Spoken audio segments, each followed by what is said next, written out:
Hello, Mathaji, and you're watching Morning Pulse on Hornbill TV. On a special exhibition, The Human Cost of Terrorism, organized by the Embassy of India, US Congressman Brad Sherman said India and US are natural partners and that partnership should be economic. He stated that ridiculous terrorists should be writ off and the Strait of Hormuz should be opened from either American blockade or Iranian blockade. 3 or 4 decades, it is the most educated and the highest income ethnic group in the United States.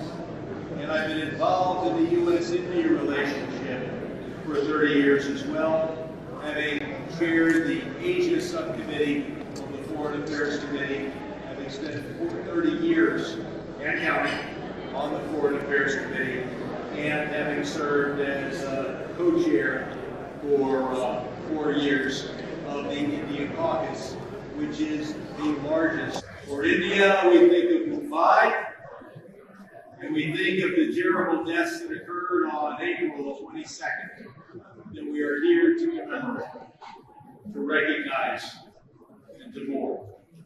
Some 26 people were killed and 20 injured. When on April 22nd, 5 terrorists entered into the valley, this group, calling itself the Resistance Front, that saying that denying responsibility, that admitting responsibility, they separate people by gender and by religion. And they killed, I believe it was 25 Hindus and 1 Christian. This clearly was an offshoot of the LET, an organization which unfortunately has found sanctuary in Pakistan. And as the world focuses on Islamabad, where the talks are taking place or not taking place or might be taking place, we have to use this as an opportunity to demand that the Pakistani government clamp down on the LET and the JDM and other terrorist groups.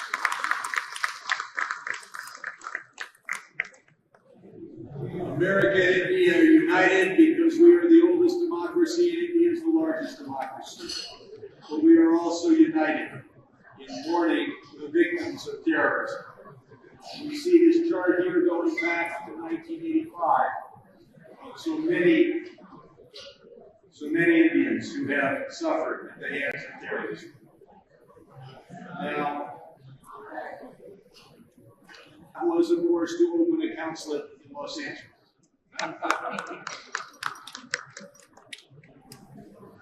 But we, today our focus though is not to celebrate that decision, but to focus on the victims of terrorism. I'd like to remember one Indian Navy Lieutenant Vinay Narwal. He was an engineering graduate who joined the Navy in 2022. He was a cheerful officer committed to his duties on April 16th last year.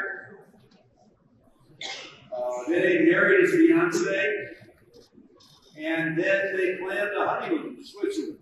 That fell through, so instead they went to another mountainous area, Kashmir.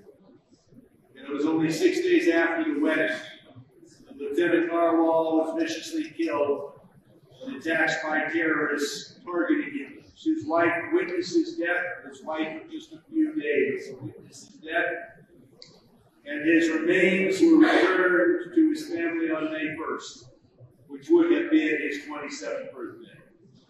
Let us remember Lieutenant Narwal and all the victims of the terrorist attacks that have been against India, and remember the victims of terrorism against America. We also remember November 2008 in Mumbai. We saw the heavily armed terrorists from, again, Pakistan-based LET, arriving by sea and striking a number of civilian targets across the city, including the Taj Hotel, including the Mumbai Chabad House. The siege lasted 60 hours, leaving 166 people dead, 300 injured, with victims hailing from 10 countries, including 6 Americans. So I look forward to uniting with India for peace and stability in the world and in the Indo-Pacific, and to deal with the terrible outcomes of extremist Islamic terrorism and other terrorism. Part of that effort to bring our countries together should start with the repeal of the outrageous tariffs that have beset what was our growing economic alliance. In these words, you are perhaps the most underpaid man in Washington. You see, I get a certain salary, Brad Snyder gets the same salary. We each represent, in my case, 750,000 Los Angelinos here in Washington. The ambassador represents, 1.4 billion people. So do the math. And a dozen others based on the number of people that he represents. So we will see the stories of the victims of terrorism, and we are dedicating ourselves to excoriating and destroying the terrorist networks that have afflicted both of our countries. I'm Brad Sherman. Thank you very much. Vice President C.P. Radhakrishnan on Thursday attended the 6th convocation of AIMS Rishikesh as the chief guest. The ceremony was also graced by the presence of Uttarakhand Governor Lieutenant General Gurmeet Singh and Chief Minister Pushkar Singh Dhami. Speaking at the program, Vice President said AIMS Rishikesh stands today as one of the finest examples of how modern institutions can combine clinical excellence, academic strength, research, culture and technological innovation and social commitment. A few years back, our nation's health infrastructure was put to test by COVID pandemic. Under the guidance of our Honorable Prime Minister, Sriman Narendra Modi ji, the nation navigated the challenge with determination. From large-scale vaccination drives to ensuring continuity in education and essential services, India demonstrated an ability to adapt, innovate, and safeguard its people during one of the most testing times of the recent history. One of the most remarkable aspects of India's response to the COVID-19 pandemic was its commitment to inequity and inclusion through the provision of free vaccination to all citizens. While other nations developed vaccine, no doubt about it, they can run behind patenting the vaccine they found, the vaccine they innovate, and they want to make huge profit out of it. Whereas our Indian researchers developed the vaccine for the benefit of the whole humanity. Over 140 crore Indians were given COVID vaccination free of cost. This massive initiative ensured that the protection against the virus was not limited by economic means. Extending its commitment beyond national boundaries, India emerged as a responsible global partner during the COVID-19 pandemic through its vaccine outreach initiative, Vaccine Maitri. India supplied vaccines to more than 100 countries, enforcing the spirit of Vasudhaiva Kudumbakam. Today, the whole world is saved because of the generosity of India. By supporting the nations in need, particularly across the developing world, India not only strengthened the global health security, but also demonstrated the leadership rooted in compassion, solidarity, and shared progress. The expansion of quality healthcare infrastructure in India has been significantly strengthened through the establishment of new All India Institute of Medical Science institutions across the country in the last decade. What is good governance? Good governance is, one, We have to understand the need of the people and we have to serve the needs of the people. You all know only one AIIMS was there in Delhi, everywhere pouring from all over the country, they were pouring into the AIIMS.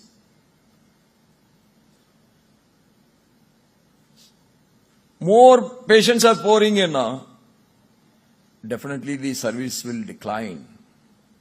And the people have to wait under the trees, they have to sleep under the trees. There is no big room for the attenders of the patients to take rest also. Modi decided why this is to be continued.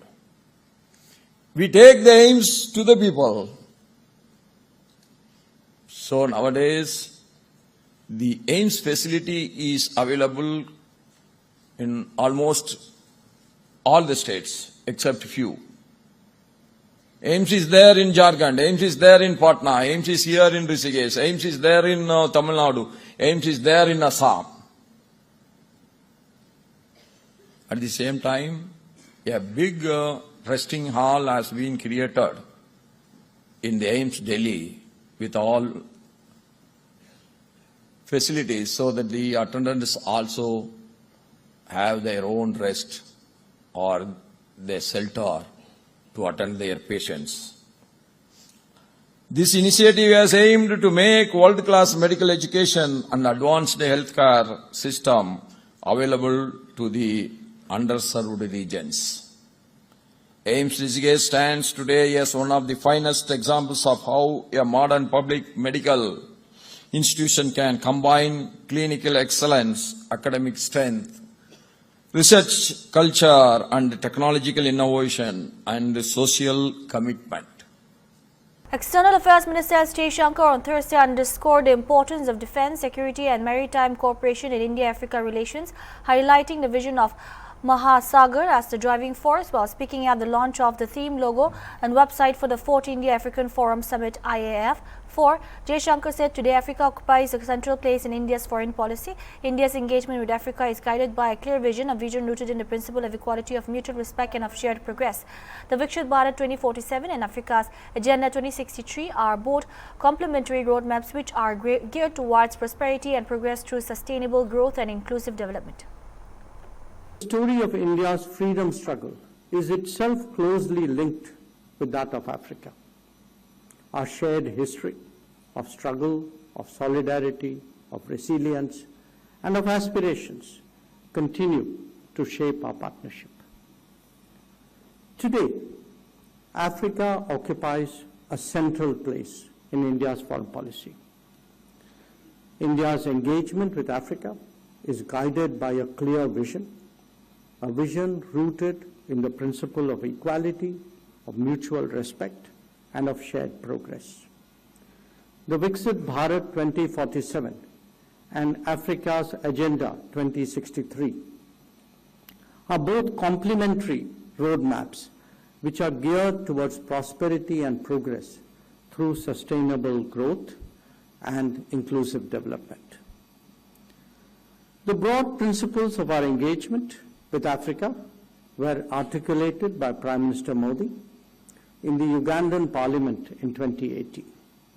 Guided by them, our engagement has grown across all key pillars with numerous high-level political interactions.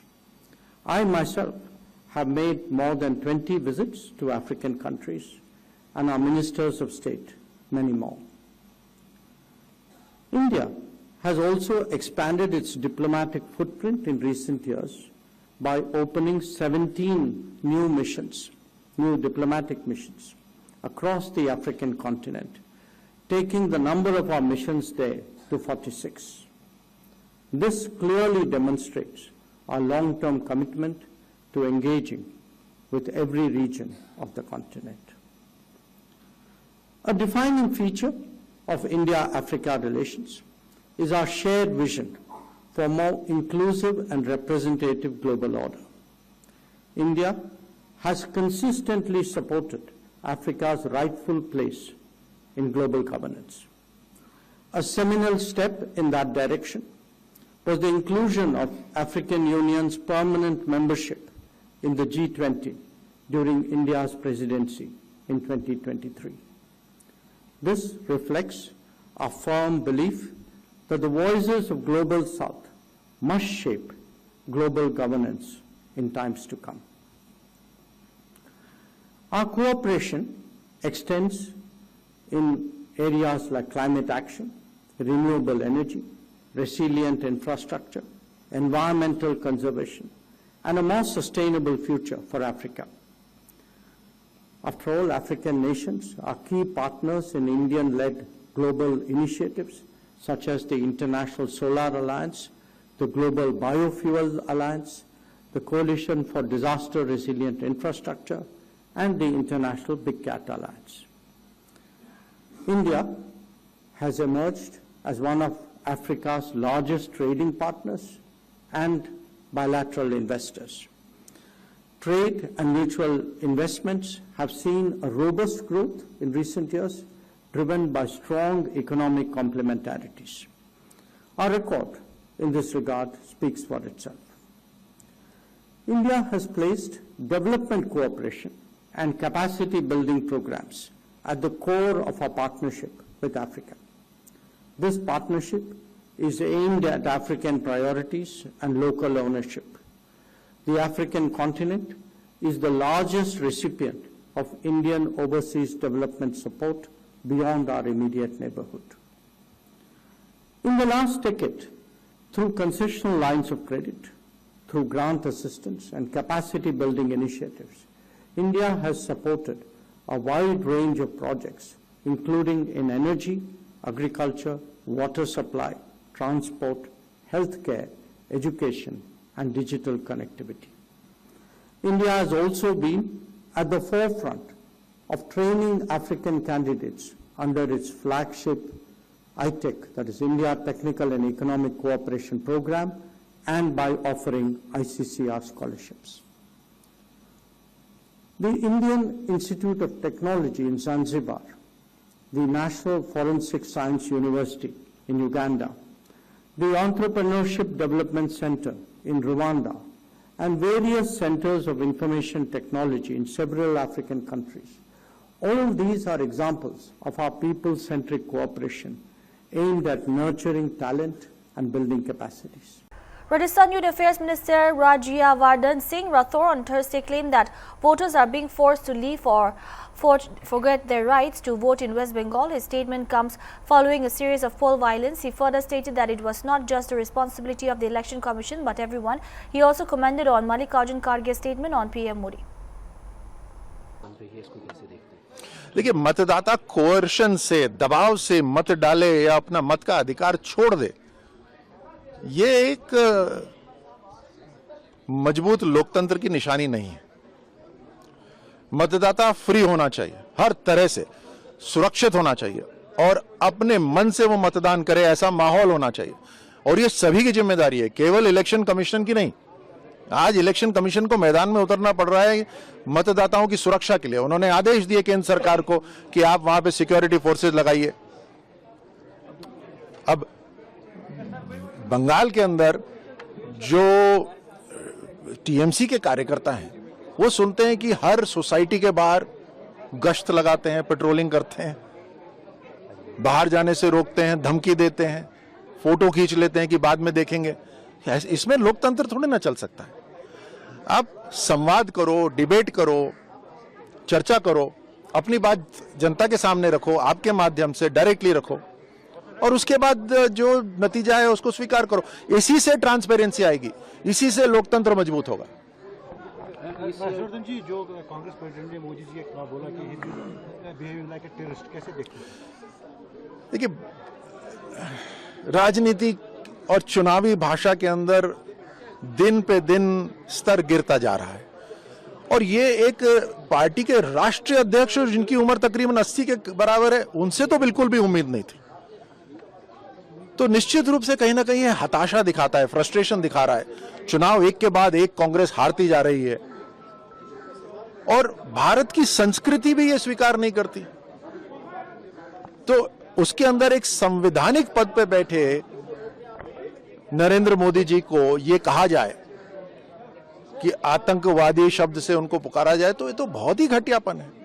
और ये मुझे लगता है ये उन करोड़ों हिंदुस्तानियों के लिए भी एक गाली है जिन्होंने प्रधानमंत्री मोदी जी को चुना है। आज देश का प्रतिनिधित्व वो कर रहे हैं, आप और हमारा प्रतिनिधित्व को कर रहे हैं जब दूसरे देश में जाते हैं, उनके लिए कहा जा रहा है। तो निश्चित रूप से इलेक्शन कमीशन ने उनसे एक शायद क्लैरिटी मांगी है और उनको कहा है कि आप इससे माफी मांगिए, और अगर वो वाकई में उनको लगता है ये गलती से वाक्य निकला है तो इस वाक्य से, इस शब्द से उनको माफी मांग के दूर होना चाहिए। और मुझे तो ये भी लगता है कि आजकल कांग्रेस के अंदर एक होड़ लगी हुई है, गांधी परिवार के नजदीक आने के लिए इस तरह के शब्द इस्तेमाल करो, तो ये भी बहुत गलत बात है। मित्र ने बोला कि अलविदा गुंडा, आपने भी सुना होगा, कैसे देखे गलत बयान? अब वही मैं कह रहा हूं कि हताशा, फ्रस्ट्रेशन इतनी ज्यादा हो गई है। आप अपनी बात रखिए ना, आप अपनी बात रखिए जनता के सामने, लेकिन इस तरह के शब्द इस्तेमाल करना, और अनफॉर्चुनेटली क्या हो गया है कि इस तरह के शब्द बोलकर वो पॉपुलैरिटी ढूंढते हैं, तो ये बहुत दुख की बात है। इसको जनता को स्वीकार नहीं करना चाहिए, नहीं तो ऐसी भाषा अभी राजनीतिक मंच से हो रही है और धीरे धीरे हमारे समाज के अंदर होने लग जाएगी। सर, आपको लगता है जो टीएमसी की सरकार है वेस्ट बंगाल में इतने अरसे से है, इस बार भाजपा का फूल खिलेगा, कमल खिलेगा वेस्ट बंगाल में? सरकारें जब तक जनता द्वारा एक सुरक्षित माहौल में चुनी जा रही हैं तो भले ही एक बार नहीं 4 बार रहें, उससे कोई तकलीफ नहीं है, लेकिन एक भय के माहौल में इलेक्शन को कंट्रोल करके, लोगों को डरा धमका कर, फिर चुनाव के अंदर परसेंटेज पोलिंग को कम करके अगर फिर सरकार चुनी जाती है तो फिर वो चुनिंदा सरकार नहीं है, फिर वो एक तरह से डिक्टेटर वाली सरकार है। एक आखिरी सवाल पूछूंगी, ईरान ने जो है आज गुजरात बाउंड 2 शिप जो है सीज किए हैं हिंदुस्तान के, तो क्या कहना चाहेंगे इस बारे में? मुझे लगता है इस बात पे मिनिस्ट्री ऑफ एक्सटर्नल अफेयर्स ज्यादा आपको विस्तार से बता पाएगी। जहां तक एक बड़े रूप में मैं कह सकता हूं कि भारत की जो अंतर्राष्ट्रीय कूटनीति है, रिलेशंस हैं, वो बहुत अच्छे हैं। आपने ये भी देखा है कि कई मर्तबा भारत के प्रधानमंत्री या एक्सटर्नल अफेयर्स के मंत्री ने फोन करके हमारे जहाजों को वहां से सुरक्षा दिलवाकर निकलवा के भारत तक पहुंचाया है। तो ये जो माहौल पूरी दुनिया में आजकल बना हुआ है, अलग अलग युद्ध हो रहे हैं, हर युद्ध सप्लाई चेन्स तोड़ देता है, क्योंकि आजकल दुनिया बहुत सिमट गई है। अगर कोई प्रोडक्ट एक देश में बनता है तो उसके जो पार्ट्स हैं, एक्सेसरीज हैं, वो अलग अलग देशों से आते हैं, एनर्जी भी अलग अलग देशों से आती है। तो दुनिया बहुत छोटी हो गई है, किसी भी जगह रोड ब्लॉक लगा देते हैं तो दुनिया का काम रुक जाता है। उसके बावजूद भी भारत मजबूती से आगे बढ़ रहा है, हमारी जीडीपी फिर भी स्ट्रांग है, और ये उम्मीद है ये सब जो युद्ध हैं जल्द समाप्त होंगे, शांति की तरफ दुनिया बढ़ेगी और खुशहाली में जिएगी। Thank you sir. That's all we have for now. Keep watching Hornbill TV.